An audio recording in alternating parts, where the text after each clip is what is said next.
विश्वविख्यात अयोध्या नगरी के योग गुरु स्वामी महेश योगी जी जिनके द्वारा पूर्व में कई कीर्तिमान रिकॉर्ड बनाए गए।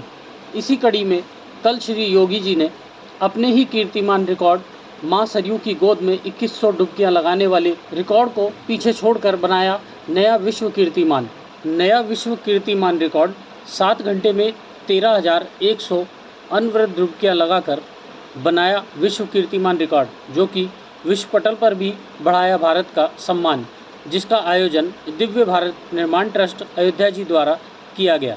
वहीं कार्यक्रम के मुख्य अतिथि दयाशंकर मिश्र दयालु जी, माननीय राज्य मंत्री स्वतंत्र प्रभार आयुष स्वास्थ्य सुरक्षा एवं औषधि प्रसाधन उत्तर प्रदेश व पूर्व कुश्ती संघ के प्रदेश अध्यक्ष ब्रजभूषण सिंह भी मौजूद रहे। जहां पर योगी जी द्वारा आए हुए मुख्य अतिथि को प्रभु श्री राम का स्मृति चिन्ह व रामचरितमानस का ग्रंथ भेंट देकर सम्मानित किया गया। साथ ही साथ भारत माता के स्मृति चिन्ह पर माल्यार्पण व दीप प्रज्वलित कर कार्यक्रम का शुभारंभ किया गया।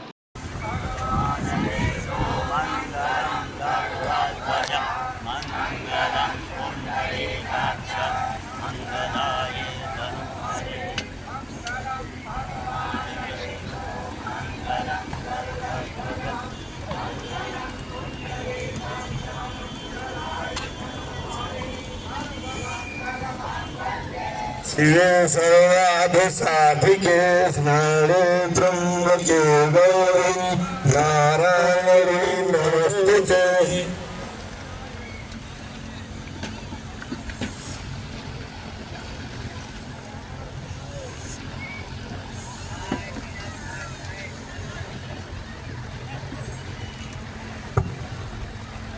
बोलिए हनुमान जी महाराज की जय। श्री सरजू मैया की, श्री सीतारामचंद्र भगवान की, पूज्य श्री योगी जी महाराज की। नमः पार्वती पतये।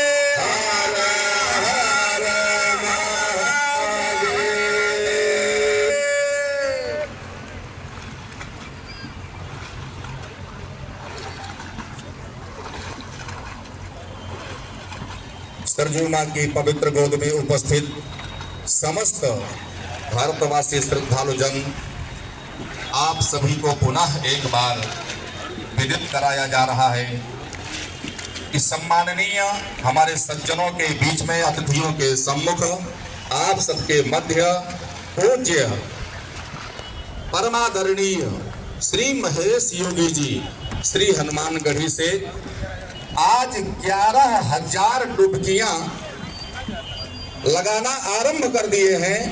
जल योग कार्यक्रम में यह कार्यक्रम लगभग 6 से 7 घंटे तक चलता रहेगा। लगभग 7 घंटे बीतने पर यह जल योग कार्यक्रम पूरा हो जाएगा। तो हम सब ईश्वर से अपने अपने इष्ट देवता से यही कामना करें। सिद्धपीठ श्री हनुमानगढ़ी बसंतिया पट्टी अयोध्या के लोकप्रिय संत हठ योगी महेश दास उर्फ स्वामी महेश योगी जी को माला पहनकर विश्व कीर्तिमान रिकॉर्ड बनाने की कामना की। वहीं कार्यक्रम के विशेष अतिथि के रूप में अयोध्या के वरिष्ठ पूज्य संत चरण लक्ष्मण किलाधीश, मैथिली रमन शरण, जगत गुरु श्री राम दिनेशाचार्य जी, हनुमानगढ़ी से महंत बलराम दास जी, उपेंद्र दास जी, हनुमत पीठ के मिथिलेश नंदिनी जी व पुजारी हेमंत दास जी की सादर उपस्थिति रही। मैं ऐसी परिकल्पना करता हूं और आपसे आशा भी करता हूं। और विशेष तौर पर हमारे हनुमानगढ़ी पीठ के हमारे जो है प्रेरणा स्रोत, हमारे मार्गदर्शक पूज्य श्री बलराम दास जी महाराज, जिनका सानिध्य मुझे बचपन से ही प्राप्त होता रहा है। मैं आपके श्री चरणों में दंड प्रणाम करता हूँ, निवेदन करता हूँ। पूज्य श्री उपेंद्र दास जी महाराज जी जो हमारे जो है मार्गदर्शक है, प्रेरणा स्रोत है, आपके श्री चरणों में मैं नमन करता हूँ, वंदन करता हूँ। आप सभी के प्रेरणा से मैंने योग की ABCD को सीखा है और हमारे वरिष्ठ गुरु भाई और श्री हनुमानगढ़ी पीठ के वरिष्ठ पुजारी पूज्य श्री हेमंत दास जी महाराज, मैं आपका हार्दिक वंदन करता हूँ, अभिनंदन करता हूँ। प्रतापगढ़ से अयोध्या के पूर्व जिला चिकित्सा अधिकारी महोदय, मैं आपका भी वंदन करता हूं, अभिनंदन करता हूं। हमारे पार्षद छोटे भाई परेश जी, मैं आपका भी अभिनंदन करता हूँ। यहाँ वहीं जनपद के पत्रकारों ने मुख्य अतिथि से विश्व रिकॉर्ड के बारे में उनकी प्रतिक्रिया व राजनीतिक के साथ अन्य मुद्दों पर तरह तरह के सवालों को लेकर माननीय मंत्री जी ने क्या कुछ कहा, सुने। अयोध्या से ब्यूरो रिपोर्ट, राष्ट्र सर्च न्यूज़, दिल्ली, देश की आवाज़। अध्यात्म की नगरी को प्रणाम करने आया हूँ। आज यहाँ के अयोध्या की धरती से जुड़े संत महेश योगी जी ने आज गंगा के इस माँ सरजू के पवित्र जल में 11,000 डुबकियाँ लगाने का नया विश्व रिकॉर्ड बनाने का संकल्प लिया है। उसकी शुरुआत आपने देखा कि हो चुकी है। तो मुझको लगता था कि योग आने वाले 21 जून को दुनिया फिर से विश्व योग दिवस मनाने जा रही है, और ऐसे में एक योगी के द्वारा उस विश्व योग दिवस के पूर्व में एक ऐतिहासिक आयोजन 113 विश्व रिकॉर्ड, अब तक ये 114वां विश्व रिकॉर्ड हमने माननीय महेश योगी जी द्वारा, जो हमारे संत हैं, के द्वारा बनाने का आज ये प्रयास हो रहा है। तो निश्चित ही ऐसे योगी को, ऐसे समाज के उस महान व्यक्तित्व को प्रणाम करने आया हूँ।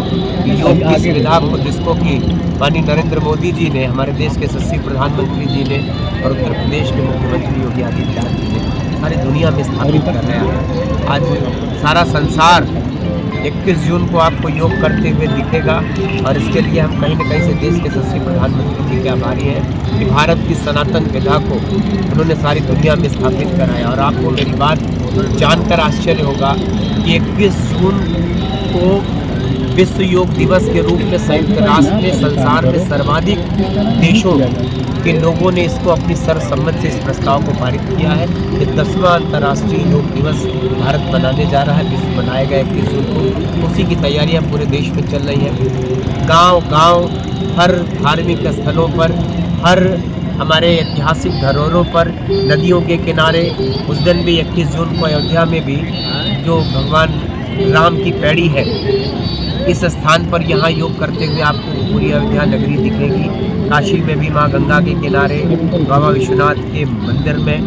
तो ऐसे मुझको लगता है कि कोई मंदिर, कोई ऐसा धार्मिक स्थान, नदी, तालाब, पोखर, गाँव में अमृत सरोवरों के किनारे और ऐतिहासिक जितने भी स्थल है, धार्मिक स्थल, ऐतिहासिक स्थल, उन सब में आपको लोग योग करते हुए दिखेंगे। लेकिन मंत्री जी, जिस अयोध्या में आप हैं, उसी अयोध्या को लोग कोस रहे हैं चुनाव हारने के बाद, कैसे देखते हैं? ये सोशल मीडिया का एक वो है, और उसको लेके न जाइए।